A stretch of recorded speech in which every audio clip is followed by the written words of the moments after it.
Querido povo de Deus, neste santuário de Nossa Senhora de Guadalupe, Jesus das Santas Chagas, ainda nesta força de São José, providenciai, que tanto suplicamos e pedimos graças e bênçãos do céu. Estamos no terceiro domingo da quaresma, adiantados. A quaresma vai adiantada, não muito. Estaremos celebrando paixão, morte e ressurreição.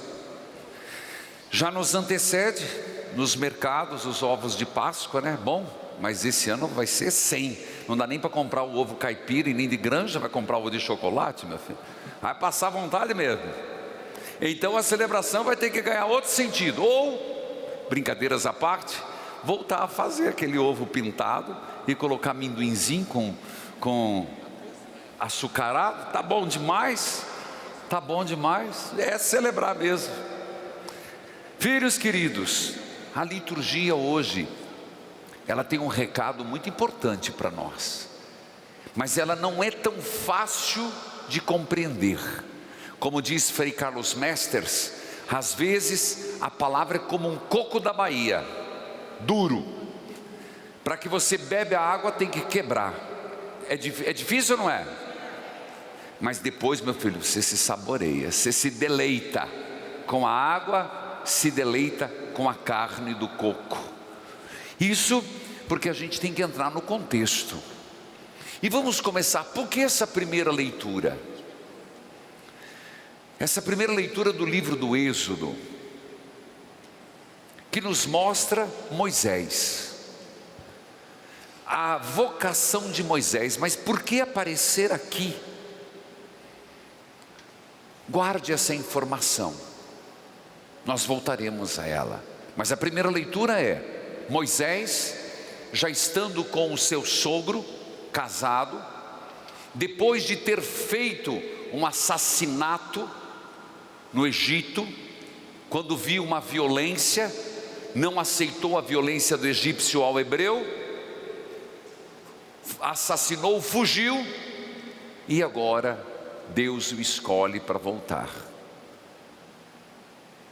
Moisés. É impressionante que mostra aqui Moisés diante da sarça ardente. E Moisés, que Deus chama: Moisés, Moisés, tire as sandálias, este lugar é santo, tire a poeira dos teus pés, por onde andaste não foram lugares muito sadios, você tem uma nova missão. É impressionante que Moisés diz: eu vou, Senhor, eu aceito. Mas quando perguntarem quem é que me mandou, o que eu vou dizer? Hoje essa leitura vem por causa desse momento. Essa leitura aparece várias vezes, mas hoje está aqui para mostrar quem é Deus. Deus diz: sou aquele que sou. Em outras palavras, sou aquele que vai libertá-los. Por isso, se você perguntar a um judeu quem é Deus, ele não vai responder um Deus sumamente bom e perfeito que existe no céu, como o nosso catecismo tridentino. Ele vai dizer: o Deus libertador, o Deus que nos libertou do Egito, o Deus que nos deu uma terra, o Deus que nos fez sair da escravidão, o Deus libertador, o Deus que quer dar uma vida nova ao seu povo no Antigo Testamento e a nós. Esse é o sentido da primeira leitura. Guarde essa informação e vamos para frente. No Evangelho, chegou os noticiosos.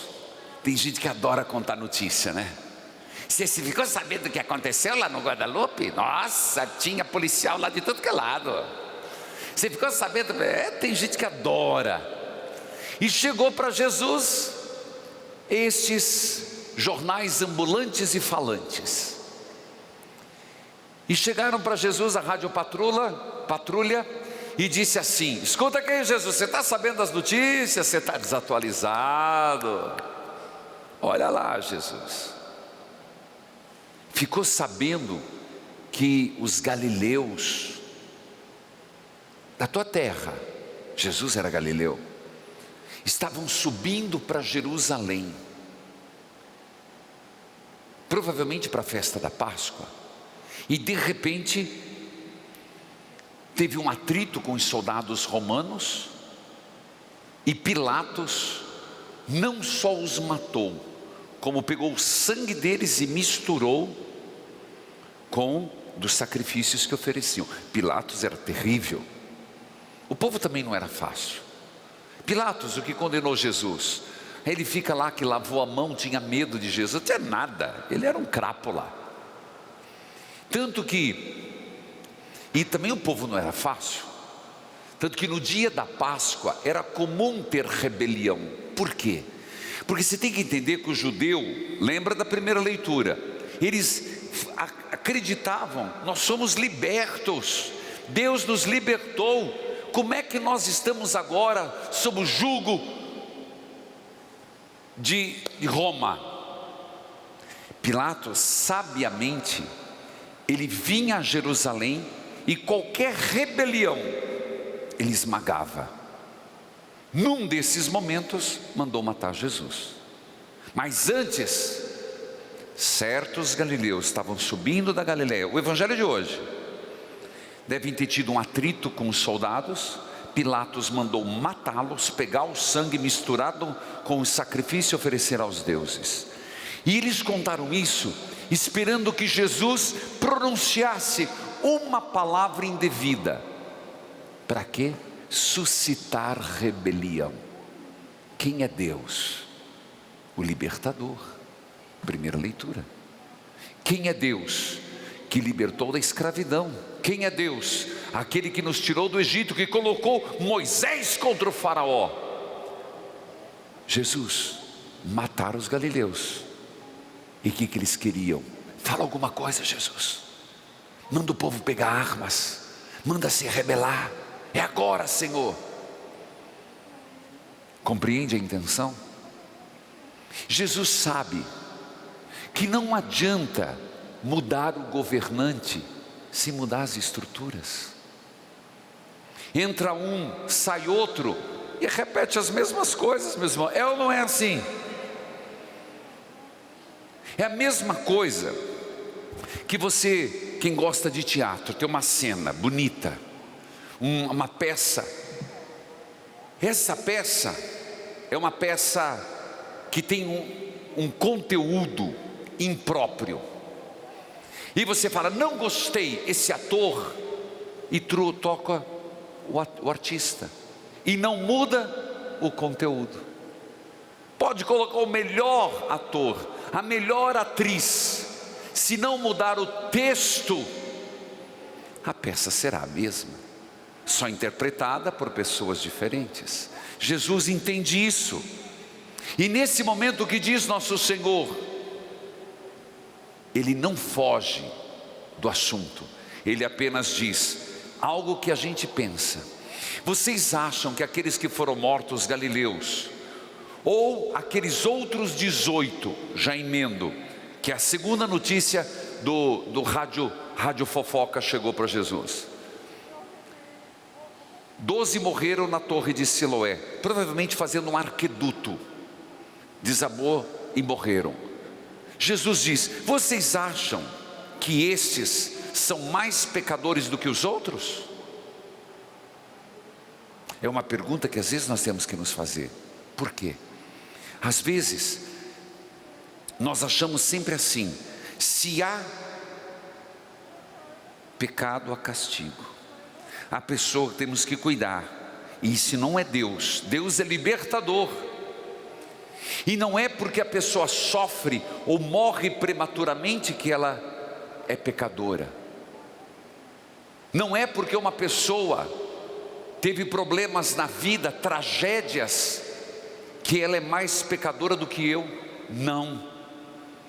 Seria um absurdo pensar que alguém que morreu na Covid, porque 2 rezavam, um foi curado, outro não foi curado, porque Deus amava mais este. Não é verdade. Ih, padre, agora parafusou minha cabeça. Mas é o que o Senhor está dizendo. Existem acontecimentos que é fruto da liberdade equivocada de outros, erros, pecados que as pessoas fazem e que o sujeito sofre, que não tem nada a ver. Outros são acontecimentos da vida, inerente à nossa existência, um acidente, uma outra coisa, não tem nada a ver com Deus. Eu sei que isso incomoda, mas é o que o Senhor está dizendo. Ele está dizendo aqui 2 verdades. Uma, não achem que pessoas que morreram, os 18 ou os galileus, eram piores. Não ache que uma pessoa que está sofrendo, uma pessoa que está empobrecida, uma pessoa que está sem emprego, uma pessoa que está com câncer, uma pessoa que morreu do Covid, por acaso é fruto do castigo de Deus. Não são piores do que nós. Não sabemos o porquê, mas tudo está no desígnio de Deus. Mas não porque são pecadores. E a segunda verdade que está aqui: não podemos mudar os personagens, nós temos que mudar o coração dos personagens, o texto do teatro, o conteúdo da vida. Este precisa ser mudado. Por isso Jesus responde com clareza: é preciso que vocês se convertam. Tá, vocês não morreram como os galileus, estão vivos, convertam-se. Porque se não se converterem, vão morrer igual. Convertam-se, mudem o coração. Essa é a palavra. O Deus do Antigo Testamento, mesmo de Moisés, ele não queria fazer as pragas do Egito. Ele não queria a morte e o extermínio dos primogênitos. Ele queria a conversão do faraó. Todos os sinais de Moisés foram para que o faraó se convertesse, mas ele não quis, então morreu. A palavra de hoje é conversão. Não sei se eu estou conseguindo fazer você entender. Eu falei que não era fácil, tinha que quebrar o coco da Bahia, você entender como encaixa a primeira leitura e o Evangelho. A palavra hoje é conversão. Então, filho, se nada de mal te aconteceu, se você ainda respira, se há chance, converta-se. A Páscoa está chegando. Por um tempo ainda é possível, depois não mais. A exemplo da última parábola do figo, da figueira. O figo na Terra Santa, ele dá 2 vezes, no outono e na primavera, 2 vezes. Inclusive, na primavera, nem nasceram as folhas, o figo já nasceu. E nesse texto de Lucas, que é o Evangelho da Misericórdia, o Evangelho de Lucas é sempre misericórdia, fala que o dono estava disposto a cortar, mas ainda foi dado um tempo. Um tempo de... quanto tempo? Deixa ainda 1 ano. É o tempo que Deus está nos dando. Não morremos como os galileus, não morremos pelo Covid, não morremos por uma tragédia, estamos vivos. E ainda temos um tempo para dar frutos como a figueira.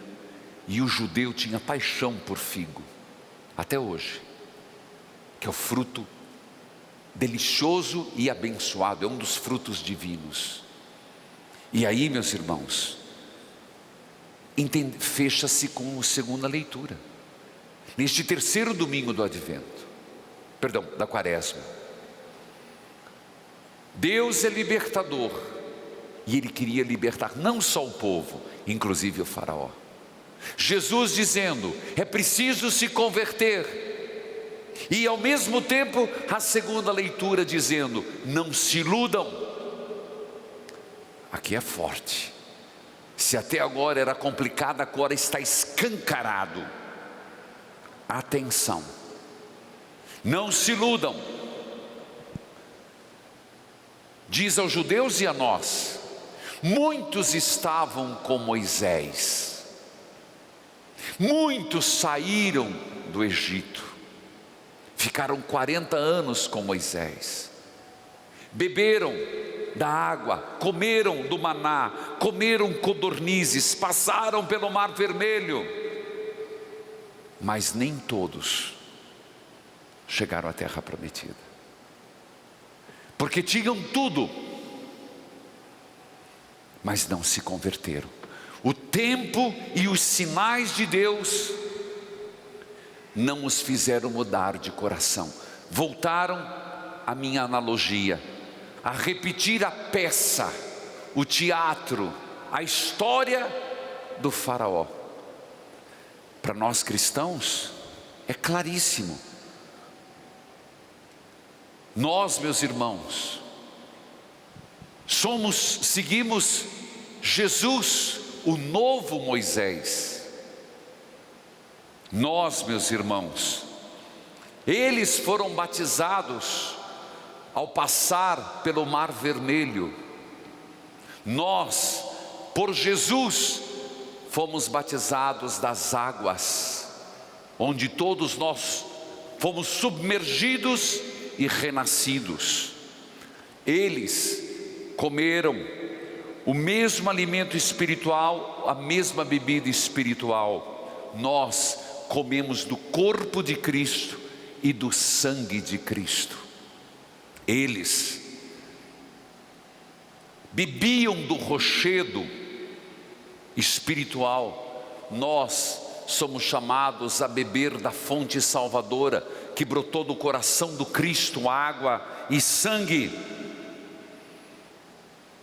A maior parte deles desagradou a Deus e morreu no deserto.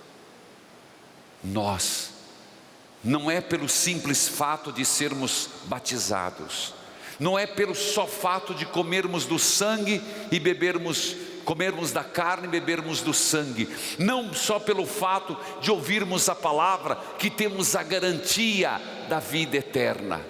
Se formos desobedientes, se tudo isso que vivermos não atingir a essência e nos levar à conversão, diz a segunda leitura, morreremos como eles no deserto, sem chegar à terra prometida. Então, o que nos cabe? Conversão, dar frutos, dar o figo, que é um fruto divino para Deus. E ainda diz o apóstolo, como fugir para que não morramos neste deserto? Não murmureis. Padre, mas murmuração é tão séria assim, o que é murmuração? Na Bíblia, murmuração significa não aceitação, revolta interior, não aceite interior. Murmuração, o perigoso, a palavra, o que se faz, é porque é você estar num lugar murmurando. Você está aqui, mas o teu coração, teu interior, mesmo que no silêncio, está refutando, murmurando com os outros ou com si mesmo. Isso não é para mim, isso não me toca, isso eu não quero essa proposta de Jesus. É a não conversão. Isso é a murmuração no conceito de Paulo. Portanto, neste terceiro domingo do advento, quaresma, convertei-vos, é a mensagem do Santo Evangelho. Amém.